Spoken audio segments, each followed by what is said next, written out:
کتاب کا نام صوفی کی دنیا، مصنف جسٹن گارڈر، ترجمہ شاہد حمید۔ باب نمبر 5، دیموکریتوس، دنیا کا انتہائی پرجودت کھلونا۔ صوفی نے گمنام فلسفی کے تمام ٹائپ شدہ کاغذات دوبارہ بسکٹوں کے ڈبے میں رکھ دیے اور ڈھکن بند کر دیا۔ وہ رینگتی رینگتی اپنے خفیہ ٹھکانے سے باہر نکلی اور کچھ دیر کھڑی باغ کے آر پار دیکھتی رہی۔ جو کچھ کل بیتا تھا وہ اس کے متعلق سوچ رہی تھی۔ اس کی امی آج صبح بھی ناشتے پر محبت نامے کا ذکر کر کے اس سے چھیڑ چھاڑ کرتی رہی تھی۔ اب صوفی نے تیز تیز قدم اٹھاتے ڈاک ڈبے کا رخ کیا تاکہ جو صورت کل پیش آئی تھی وہ آج اس کی روک تھام کر سکے۔ 2 دنوں میں یکے بعد دیگرے 2 محبت ناموں کی موصولی دوہری خفت کا باعث بن سکتی تھی۔ لیجیے، ڈاک ڈبے میں ایک اور چھوٹا سفید لفافہ پڑا تھا۔ صوفی کو ان وصولیوں میں خاص ترتیب نظر آنے لگی۔ ہر پہر اسے بڑا خاکی لفافہ موصول ہوتا۔ جب وہ اس کے مندرجات کا مطالعہ کر رہی ہوتی، فلسفی چپکے سے آتا اور ڈاک ڈبے میں ایک اور چھوٹا سفید لفافہ ڈال کر چلتا بنتا۔ چنانچہ اب صوفی معلوم کر سکے گی کہ یہ شخص کون ہے، مرد یا عورت۔ اسے اپنے کمرے سے ڈاک ڈبہ صاف دکھائی دیتا تھا۔ اگر وہ دریچے کے قریب کھڑی ہو جائے وہ پراسرار فلسفی کو دیکھ سکے گی۔ آخر سفید لفافے آسمان سے تو نازل نہیں ہوتے۔ صوفی نے تہیہ کر لیا کہ وہ اگلے روز بڑی چوکسی سے نگرانی کرے گی۔ کل جمعہ ہے اور اس کے پاس ہفتہ وار تعطیل کے پورے 2 دن ہوں گے۔ وہ اپنے کمرے میں چلی گئی اور اس نے سفید لفافہ کھول لیا۔ آج صرف ایک سوال تھا، لیکن یہ سابقہ 3 سوالوں سے بھی زیادہ احمقانہ اور پریشان کن تھا۔ لیگو دنیا کا پرجودت ترین کھلونا کیوں ہے؟ پہلی بات تو یہ تھی کہ صوفی قطعاً وثوق سے نہیں کہہ سکتی کہ اس سوال میں جو دعویٰ کیا گیا ہے وہ اس سے پوری طرح متفق ہے۔ ایک وقت تھا جب وہ پلاسٹک کی چھوٹی چھوٹی گوٹوں سے کھیلا کرتی تھی، لیکن اب تو اس بات کو سالوں گزر چکے ہیں۔ مزید برآں اس کی سمجھ میں نہیں آ رہا تھا کہ آخر لیگو کا فلسفے سے کیا تعلق ہے، لیکن وہ فرض شناس طالبہ تھی۔ اس نے اپنی الماری کے اوپر کے خانے میں جلدی تمام اشیاء کو الٹ پلٹ کر دیکھا اور اسے وہ بیگ مل گیا جو ہر شکل اور جسامت کی گوٹوں سے بھرا ہوا تھا۔ بہت مدت کے بعد وہ پہلی مرتبہ ان سے کچھ بنانے لگی۔ جب وہ اس کام میں مصروف تھی اس کے ذہن میں گوٹوں کے متعلق چند خیالات ابھرنے لگے۔ انہیں جوڑنا اور جوڑ کر اشیاء بنانا آسان ہے، اس نے سوچا۔ اگرچہ وہ سب مختلف ہیں لیکن وہ ایک دوسرے کے ساتھ آسانی سے پیوست ہو جاتی ہیں، پھر یہ ٹوٹتی بھی نہیں۔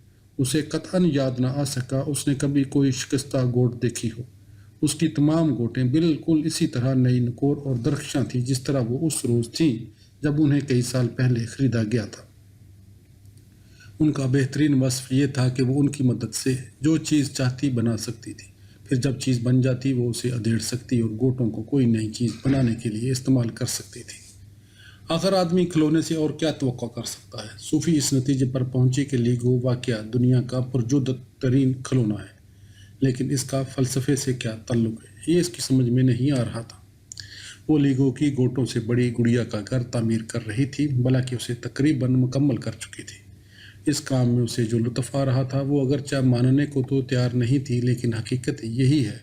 اس نے ایسا لطف مدتوں سے محسوس نہیں کیا تھا۔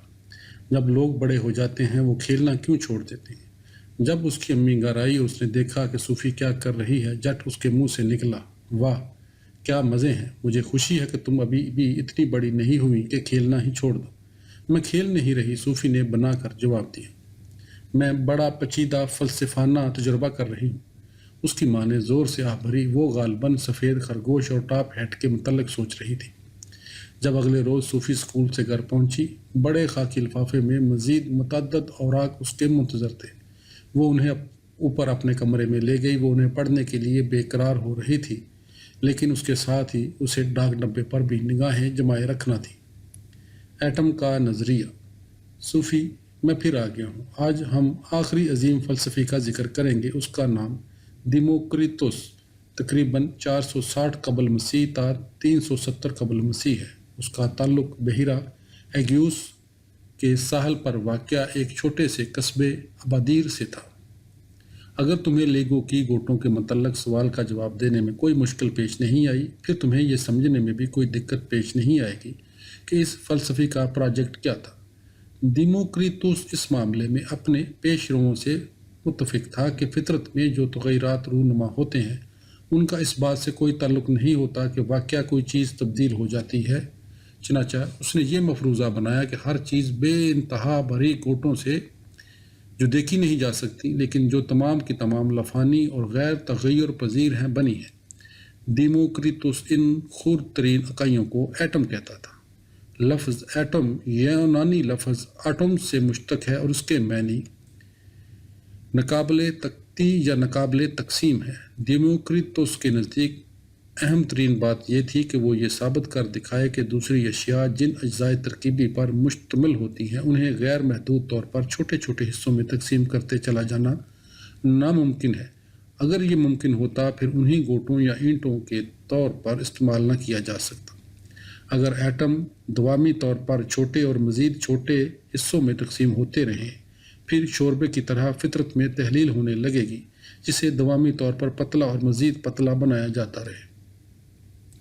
مزید برآں فطرت کی گوٹوں کے لیے غیر فنا پذیر ہونا ضروری ہے کیونکہ عدم سے صرف عدم ہی وجود میں آ سکتا ہے۔ اس معاملے میں وہ پارمینیڈیس اور ایلیون سے متفق تھا۔ پھر اسے یہ بھی یقین تھا کہ ایٹم مستحکم اور ٹھوس ہوتے ہیں لیکن وہ تمام کے تمام ایک جیسے نہیں ہو سکتے۔ اگر تمام ایٹم متماثل یا بالکل ایک جیسے ہوتے پھر اس بات کی کوئی تسلی بخش تشریح نہ کی جا سکتی کہ وہ کس طرح یکجا ہو کر گل لالہ اور زیتون کے درختوں سے لے کر بکریوں کی چمڑیوں اور انسانی بالوں تک کی تشکیل کر سکتے ہیں۔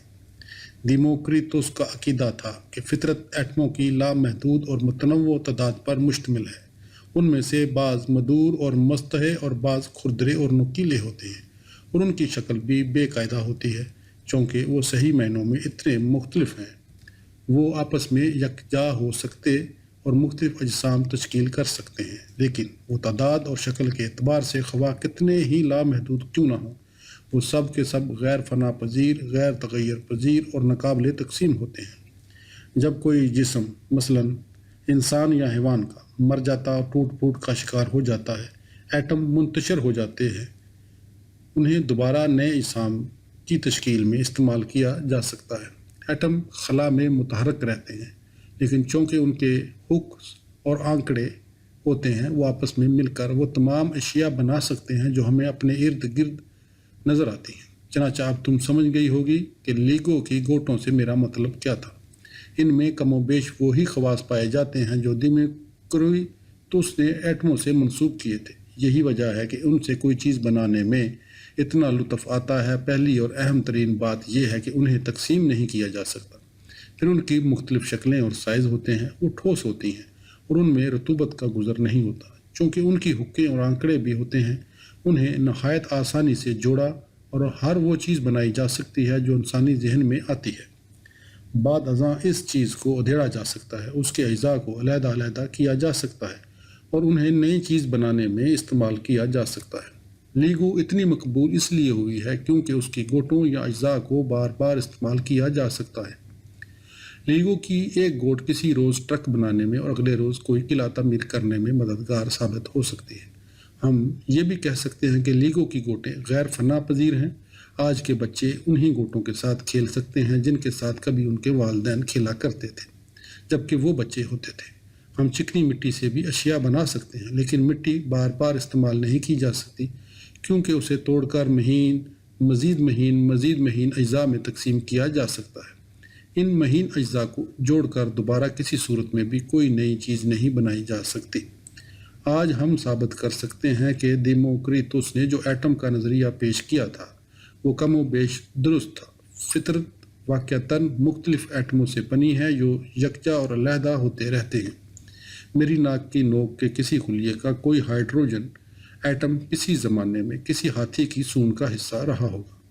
میرے دل کے عضلات کا کوئی کاربن ایٹم کسی زمانے میں کسی ڈائنوسار کی دم میں شامل رہا ہوگا۔ تاہم ہمارے زمانے میں سائنسدانوں نے دریافت کیا ہے کہ ایٹم کو مہین تر اساسی ذرات میں منقسم کیا جا سکتا ہے۔ ہم ان اساسی ذرات کو پروٹون، نیوٹرون اور الیکٹرون کہتے ہیں۔ ممکن ہے کسی روز انہیں اور بھی مہین تر ذرات میں منقسم کر دیا جائے۔ تاہم فزکس کے ماہرین اس بات سے اتفاق کرتے ہیں کہیں نہ کہیں حد لازماً ہوگی جس سے آگے تقسیم ناممکن ہوگی۔ کوئی نہ کوئی قلیل ترین جزو ہونا چاہیے جس پر فطرت مشتمل ہے۔ دیموکریٹس کو جدید الیکٹرونی آلات تک رسائی حاصل نہیں تھی، اس کا واحد موزوں والا اس کا دماغ تھا، لیکن اس کی عقل نے اسے جو راہ سجائی تھی وہ اس پر چلنے کے سوا اور کچھ نہیں کر سکتا تھا۔ اگر ایک مرتبہ یہ بات تسلیم کر لی جائے کہ کوئی چیز تبدیل نہیں ہو سکتی، یہ کہ عدم سے صرف عدم ہی برآمد ہو سکتا ہے، اور یہ کہ کوئی چیز کبھی ضائع نہیں ہوتی، پھر یہ ماننا پڑے گا کہ فطرت لازماً انتہائی خرد ترین اجزاء یا گوٹوں پر مشتمل ہوگی جو آپس میں جڑتے اور علیحدہ ہوتے رہتے ہیں۔ دیموکریٹس کسی ایسی قوت یا روح کو نہیں مانتا تھا جو فطرت کی عمل کاریوں پر اثر انداز ہو سکتی یا ان میں مداخلت کر سکتی ہو۔ اس کے خیال کے مطابق جو واحد اشیاء موجود ہیں وہ یا تو ایٹم ہیں یا پھر خلا۔ چونکہ وہ مادی اشیاء کے علاوہ کسی دوسری چیز میں اعتقاد نہیں رکھتا تھا، اسے ہم مادیت پرست مٹیریلسٹ کہہ سکتے ہیں۔ دیموکریٹس کے مطابق ایٹموں کی حرکت میں کوئی شعوری نیت کار فرما نہیں ہوتی۔ فطرت میں ہر چیز مشینی انداز سے رونما ہوتی ہے۔ اس کا مطلب یہ نہیں کہ سب کچھ اٹکل بچوں سے رونما ہوتا ہے، بلکہ ہر چیز تقدیر کے ناگزیر قوانین کے تابع ہے۔ جو چیز بھی وقوع پذیر ہوتی ہے اس کی فطری علت ہوتی ہے، اور یہ علت خود اس چیز کا فطری طور پر جزو لانفک ہوتی ہے۔ دیموکریٹس نے ایک مرتبہ کہا تھا، میں فارس کا بادشاہ بننے کی نسبت فطرت کی کوئی نئی علت دریافت کرنے کو ترجیح دوں گا۔ دیموکریٹس کا خیال تھا کہ ایٹم کے نظریے سے ہمارے حسی ادراک کی بھی تشریح ہو جاتی ہے۔ جب ہم اپنے حواس سے کسی چیز کو دریافت کرتے ہیں، ایسے خلائے بسیط میں ایٹموں کی حرکت کے سبب ہوتا ہے۔ جب میں چاند کو دیکھتا ہوں تو اس لیے دیکھتا ہوں کیونکہ قمری ایٹم میری آنکھ میں دخول کر جاتے ہیں۔ اگر یہ بات ہے، پھر روح کے متعلق کیا خیال ہے؟ ہمارے خیال میں یقیناً روح تو ایٹموں یعنی مادی اشیاء پر مشتمل نہیں ہو سکتی، لیکن دیموکریٹس کے خیال کے مطابق بالکل ہو سکتی ہے۔ وہ سمجھتا تھا کہ روح خاص قسم کے مدور اور مستح روحی ایٹموں سے تشکیل پاتی ہے۔ جب کسی انسان کا انتقال ہوتا ہے، اس کے روحی ایٹم چاروں طرف بکھر جاتے ہیں اور پھر وہ کسی نئی روح کی تشکیل میں کام آتے ہیں۔ اس کا مطلب یہ ہوا کہ انسان میں کوئی غیر فانی روح نہیں ہوتی۔ یہ ایک اور عقیدہ ہے جس سے آج کل بہت سے لوگ متفق ہوں گے۔ دیموکریٹس کی طرح وہ بھی سمجھتے ہیں کہ روح دماغ کے ساتھ منسلک ہے، اور یہ کہ اگر ایک مرتبہ دماغ کے اجزاء منتشر ہو جائیں، ہم میں سے کسی قسم کا شعور باقی نہیں رہ سکتا۔ دیموکریٹس کے ساتھ یونان کے فطری فلسفے کا وقتی طور پر خاتمہ ہو گیا۔ وہ ہیراکلیٹس کی اس بات سے متفق تھا کہ فطرت میں ہر چیز بہتی ہے، کیونکہ صورتیں آتی جاتی رہتی ہیں، لیکن ہر چیز جو بہتی ہے اس کے عقب میں بعض غیر فنا پذیر اور ناقابل تغیر اشیاء موجود ہوتی ہیں جو بہتی نہیں۔ دیموکریٹس انہیں ایٹم کہتا تھا۔ خط کے مطالعے کے دوران میں صوفی نے متعدد بار کھڑکی میں سے باہر جھانک کر دیکھا۔ وہ معلوم کرنا چاہتی تھی کہ اس کا پرسرار مراسلہ نگار ڈاک ڈبے کے قریب آتا ہے یا نہیں۔ اب وہ ٹکٹکی باندھ کر سڑک کی جانب دیکھ رہی تھی اور جو کچھ اس نے پڑھا تھا اس کے متعلق سوچ رہی تھی۔ اسے محسوس ہو کہ دیموکریٹس کے خیالات کتنے سادہ اور اس کے ساتھ ہی کتنے پرکارانہ ہیں۔ اس نے بنیادی ماوے اور تغیر کے مسئلے کا صحیح جواب دریافت کر لیا تھا۔ یہ مسئلہ اتنا پیچیدہ تھا کہ فلسفی نسل در نسل اس پر مغز کھپاتے رہے اور اس کے متعلق پریشان ہوتے رہے۔ بالآخر دیموکریٹس نے اسے محض اپنی عقل سلیم سے حل کر دیا۔ صوفی مسکرائے بنا نہ رہ سکی۔ یہ بات صحیح ہونا ہی چاہیے تھی کہ فطرت کی تشکیل مہین اجزاء سے ہوئی ہے جو کبھی تبدیل نہیں ہوتے، لیکن اس کے ساتھ ہی جب ہیراکلیٹس یہ کہتا ہے کہ فطرت کی تمام صورتیں بہتی ہیں، بظاہر وہ بھی ٹھیک تھا، کیونکہ ہر شخص موت سے ہمکنار ہوتا ہے، حیوان مرتے رہتے ہیں، اور تو اور پہاڑی سلسلہ بھی آہستہ آہستہ ٹوٹ پھوٹ اور بکھر جاتا ہے۔ اصل نکتہ یہ ہے کہ خود پہاڑی سلسلہ تو بے شک فنا ہو جاتا ہے، لیکن وہ جن مہین ناقابل تقسیم اجزاء پر مشتمل ہوتا ہے وہ کبھی فنا نہیں ہوتے۔ اس کے ساتھ ہی دیموکریٹس نے چند نئے سوال اٹھائے تھے۔ مثلاً وہ کہتا تھا کہ ہر چیز مشینی انداز سے وقوع پذیر ہوتی ہے۔ وہ ایمپیڈوکلس اور اناکوراس کے برعکس یہ نہیں مانتا تھا کہ زندگی میں کوئی روحانی قوت کار فرما ہے۔ پھر دیموکریٹس کا یہ عقیدہ بھی تھا کہ انسان کوئی غیر فانی روح نہیں ہوتی۔ کیا وہ خود اس بارے میں یقین سے کچھ کہہ سکتی ہے؟ اسے اس کا جواب معلوم نہیں تھا، لیکن اس نے فلسفے کا نصاب بھی تو ابھی شروع کیا تھا۔